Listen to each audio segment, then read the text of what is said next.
What type of business is a YouTube channel? Now, in my preparation for filming videos like this, I do research and I find questions that people are asking online.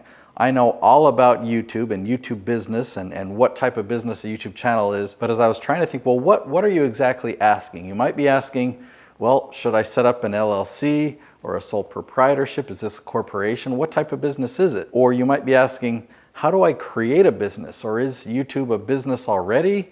Or do I need to create a separate business? So I'm going to answer all of that in this episode. I've helped many channels become very, very successful, generating 6, 7, and a couple of them even 8 figures per year in business revenue.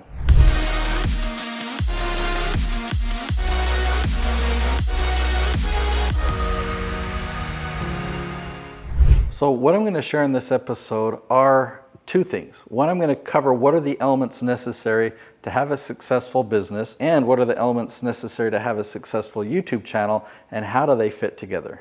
All right, so I want to show you something over here. I filmed this in a previous episode, but I talked about the difference between being self-employed and being a business owner. And there are some differences. With self-employed, you wear all the hats.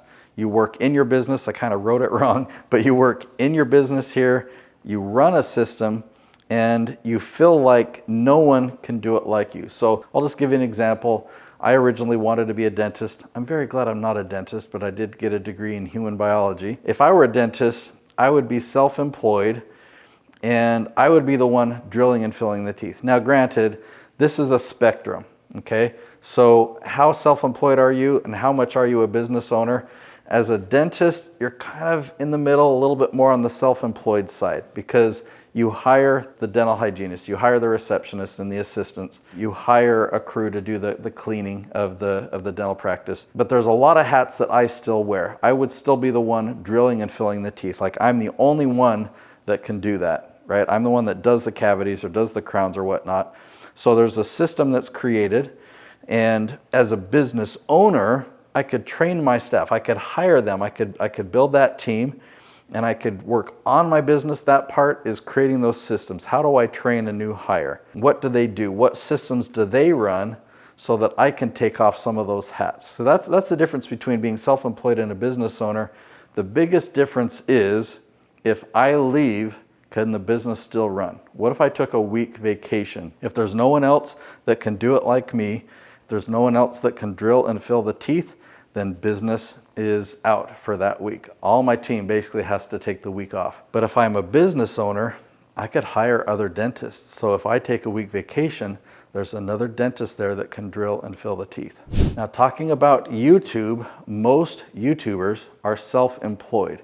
They work for YouTube, essentially. They're not employees, they're independent contractors, but YouTube provides the platform. YouTube provides the customers that do the advertising and that pay revenue to YouTube, and then you fulfill a job, you run a system, you make content, you're the one doing all the work, you do the filming, you do the editing, you do the posting on YouTube, you're the one researching the analytics and learning from it, but you're doing all the work, and then YouTube pays you.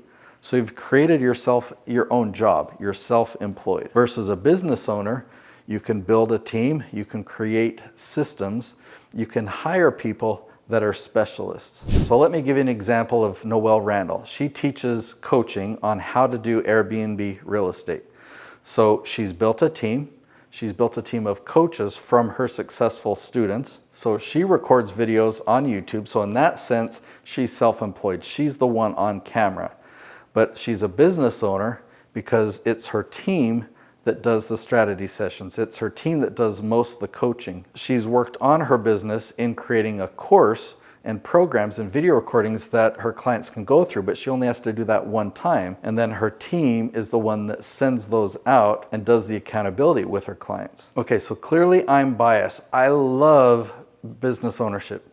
And you have to start here. There's a lot of things, like you've got to wear the hats because there's a lot of lessons that you can learn. But eventually you start taking those hats off and assigning tasks to your team.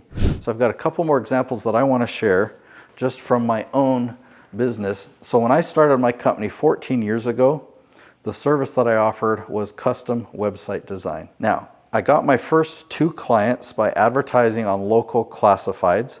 and I offered a $500 custom website design service. So I got 2 customers that paid me that price. I did the design work in Photoshop using a website builder tool.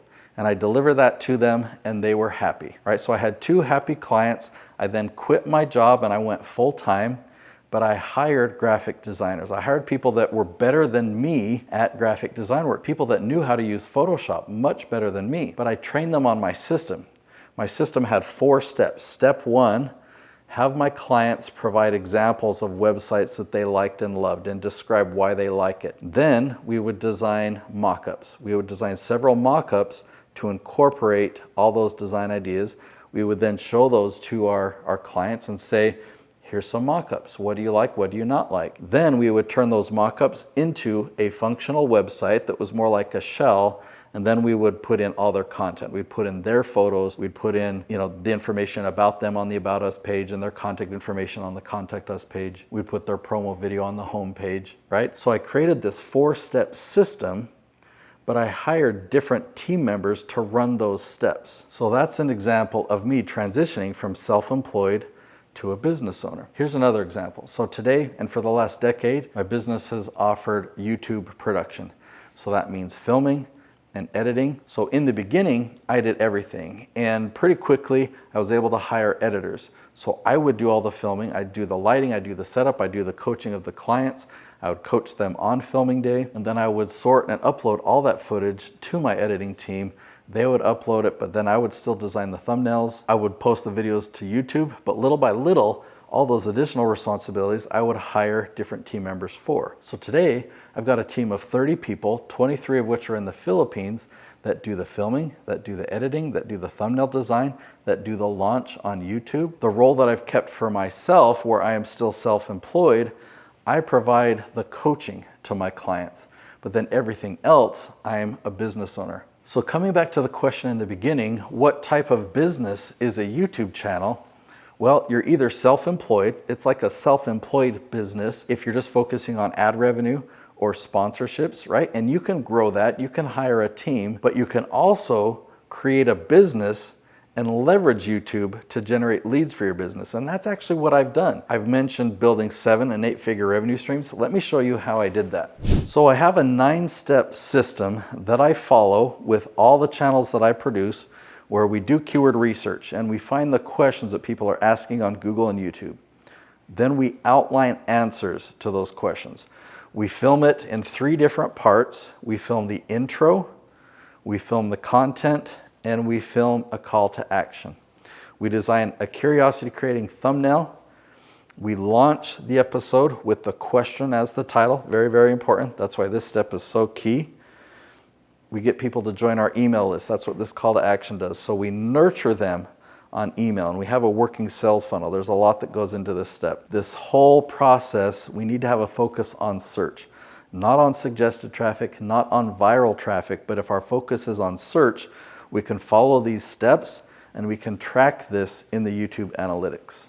Now I have a gift for you. I want you to understand this process in detail, and it's all in my book. Over a 2-year period, I compile a lot of examples of my clients, of all the work that we did following these steps to help them turn their businesses into 7- and 8-figure lead generation machines, all organic from YouTube.